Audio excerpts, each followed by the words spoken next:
today I'm going to show you how I switched over my bumper buttons on my Xbox One Elite controller. But you guys have probably had some problems with your Elite controller. They do happen quite often. The main ones being that the grips come off, which I'm still kind of dealing with. As you can see, mine is getting worse and worse. I've managed to replace my handles because they were absolutely had it. You can see that it was all bowed out and bumpy and horrible. So these are from Scuff Gaming and they're absolutely brilliant, so I highly recommend those. The only thing you can do is cut and glue them. Rather daunting, rather scary, so I'm going to do that when I'm a bit braver. But the other big problem everyone has are the bumper buttons break super easy. Now, I was going to record it and then I didn't, and then I should have, and so you're going to have to use some imagination. Basically, my RB just didn't work anymore. It was absolutely severed, and a lot of people have this problem.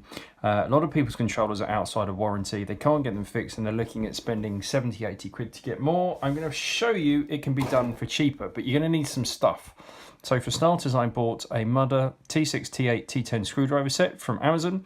This cost me a whole £3.99, but actually all you need is a T8 screwdriver, which you can get from hardware stores and things like that. They also have opening tools which are rather useful. They look like these. I would get one of these as well. So that was £3.99. And then the actual parts I got all of these in gold for £2.99. Look, I have some bits of them lying around here. I have an entire box full of them. You can get them in metallic, gold, green, blue, blah, blah, blah, blah, blah, if you want to customize and do some bling blang. These are cheap as anything. You can see the £2.99 plus £2.79 postage. They come from China and they don't fit very well. But that's because we only spent a few pounds as opposed to 80 quid. So you pay for what you get. You can get more expensive ones, but this did me and it's done the trick with a tiny bit of improvisation. Okay, so what do we have to do? It's going to get scary and a bit worrying. But chances are this is out of warranty, so there's nothing much you can do. So for starters, strip everything you can. Take off your thumbsticks, your D-pad, and any bumpers you have. Now, this set did also come with another removal tool, which looks like that. But I'm not going to use it because I like this one, and I use this one. First thing we're going to want to do is take this off, take the battery out, and you'll notice you'll have here a warranty void if removed sticker. Well, it's out of warranty anyway. You're not breaking any laws. You own this. It is yours. You can do what you want. You can see there's a screw there we're going to have to remove, but there's 4 other screws that are under these grips. Yours won't look like this. They'll look like the other ones, but I've changed mine. I've explained that. Come on, people, listen. First thing we're going to do is we're going to get our little grippy gripper and we're going to go in on the side. Petrifying, right? You're going to get right in there. See how I've just jabbed that in? You can work it from the top if you want. You can just jam it in like I have. And you're going to go down the side like so. And we're going to loosen it off. Now yours is going to be harder to get off because you can see they have sticky pads on. Okay, so you're going to take a bit of force and effort. These ones, when you get them from Scuff, do actually come with sticky pads, but I haven't put them on because I thought there was a chance I'd have to show you this, and I have. We're going to do exactly the same on the other one. So we're going to start off at the top, work that in, open it up, go down to the next one. This is actually where having broken rubber on here helps. We're going to go in. Oh, see, it does take a bit of... Oh man, that's gone absolutely flying. And that's off as well. Okay, so now we're all exposed. We're going to get our T8. Oh man, you can barely see that. T8. Screwdriver. It's a little hexy thing, and we're going to remove one right here at the bottom. You see that? 1, 2, there's one in the middle, 3, and the same 4 and 5. Okay, so talk amongst yourselves while I do this. Okay, and like I said, the last one, don't touch these contacts up here where it charges. Just pull back your sticker like so. You can take your sticker off if you want, you don't need it. And we're going to be undoing this one now. At this stage, ready? Our faceplate comes off. That's how you change your faceplate out. You can get a new one. If you're going to buy a new faceplate, make sure it's one for an Elite. It will have the extra slot. The others won't. You'll also need these rings that go inside. Otherwise, you have all jaggedy bits. Okay? So we're left with this. At this stage, you can remove a couple more bits. So you've got your switch in the middle, comes off. take that off and put it to one side. It just rests in there. Chances are this is going to fall off and you'll lose it. These can also come off. Now, for some reason, one of mine comes off really easily. The other one takes a bit of effort. So I'm not going to force it. I'm not touching it. I'm going to leave it there. But you can get new domes. If they're causing you problems, you can do that there. And we're going to attack this beast here. Now, the scary part with this is we've got to open this up and over, and we've got to get over our button in the middle as well. Okay, so what we're going to do is we're going to lift it from the bottom. Okay, you can see there's two little grippy bits. We're going to pull it up and over. Okay, and we've also got to go up and over our guide button. So here we go. This will get scary. It will take a bit of brute force. And I did push the button down. Okay, and this will come off. Now, at this stage, you'll be like, fuck, everything's broken. If your shoulder buttons are broken, these will now fall off. One of these will just completely collapse, okay? Because they come in pieces. I'm going to try and separate this because I kind of jammed mine together. Because remember, as I said, these are cheap as chips and they're tricky. There we go. There we go.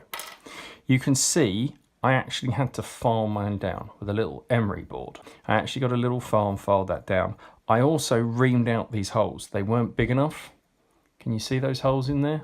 They just weren't big enough to fit the two little holes here and here.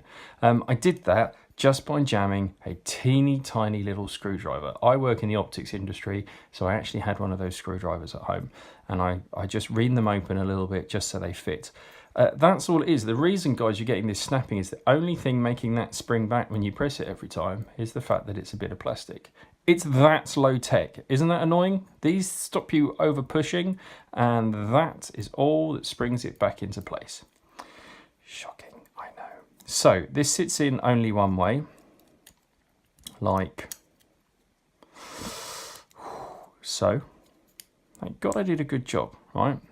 And that will sit like that. So I've got gold on mine. You can get replacement silver ones. You can replace the whole thing if you want. Look, I have a gold joint. You can have it all gold. I just like being different and annoying.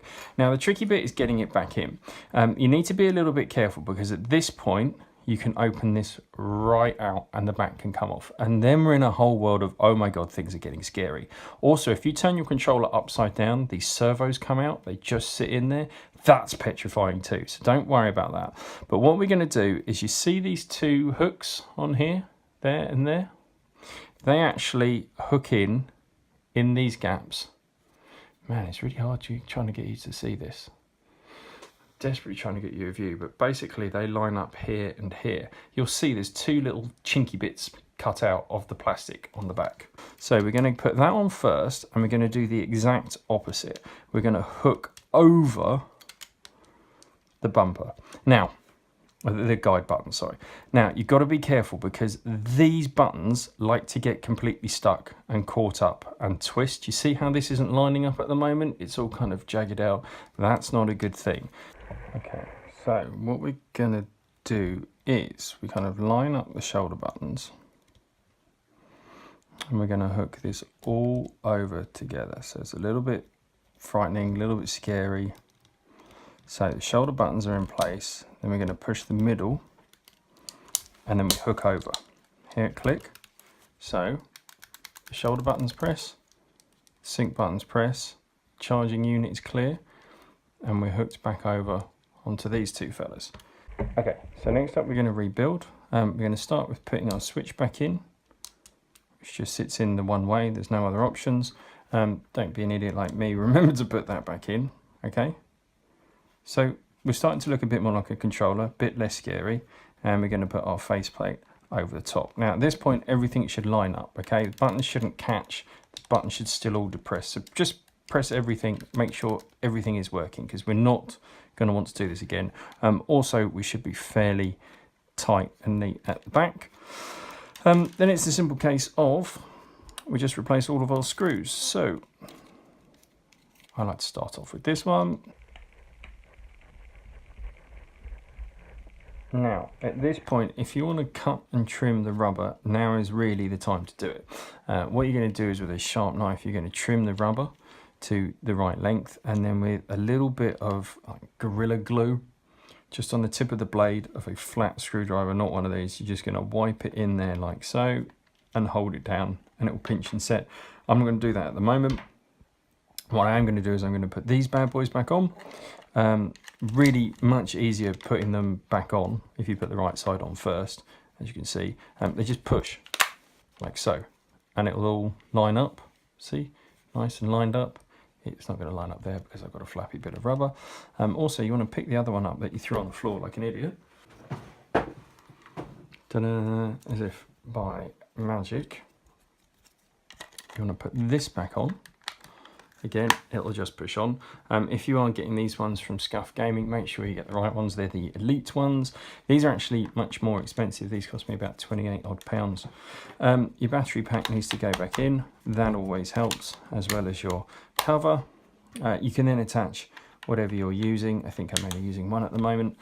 And of course, remember your thumbsticks and your D-pad. And there we go.